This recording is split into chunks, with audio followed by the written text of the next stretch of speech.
Jamila home ব্লগসে সবাইকে জানাচ্ছি সালাম। আসসালামু আলাইকুম বন্ধুরা, আশা করি প্রত্যেকেই ভালো আছেন। আসলে গতকালকে আমাদের যেই ঝড় বৃষ্টি গেল, সেটা আসলে ভোলার মতো নাই। অনেক ক্ষয়ক্ষতি হয়েছে আমাদের। তো যাদের ক্ষয়ক্ষতি হচ্ছে তাদের জন্য জানাচ্ছি বেদনা। আর যারা কষ্ট করে টিকে আছেন তাদের জন্য রইল দোয়া, আল্লাহ তাদেরকে ধৈর্য দেন। যাই হোক, এই যে দেখেন বিড়ালটা, বাবু বিড়ালটা কোথায় বসছে, ওদেরও সমস্যা হইতেছে বৃষ্টির জন্য। তো দেখেন, আগে কিন্তু সে এই মাটির মধ্যে ছিল, এখন সে পাপোশটার উপরে বসছে। এমন ঘুম দিচ্ছে, এখন কিন্তু রাত অনেক রাত্র, এমন ঘুম দিচ্ছে ওর কিন্তু কোনো হুঁশ জ্ঞান নাই। ঠিক আছে, এমনভাবে ঘুমাইতেছে। তো আজকে সারা রাত্রি ভাবছি ওদেরকে ঘরের মধ্যেই রাখবো, বাইরে আর যেতে দিব না, যেহেতু বাইরে অনেক বৃষ্টি হইতেছে, ওদের থাকার জায়গা নেই।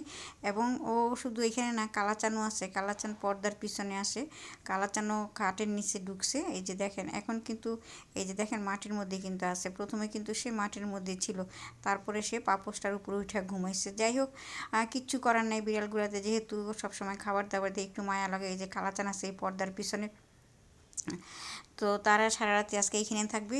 আর এই বাবুটা ডাইনিং টেবিলের নিচে যায় থাকে সারা রাত্রিবেলা, চেয়ারের উপরে বসে থাকে।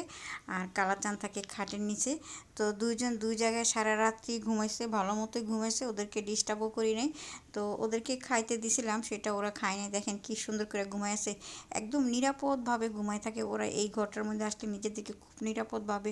তো অনেক সময় বিরক্ত লাগে, শরীরে এসে চাটাচুটি করে, আবার অনেক সময় খুব মায়া লাগে।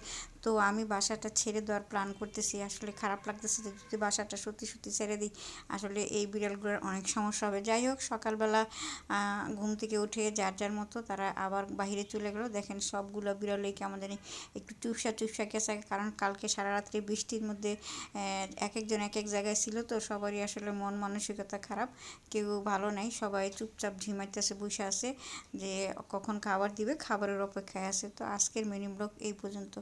সবাই ভালো থাকবেন, আল্লাহ হাফেজ।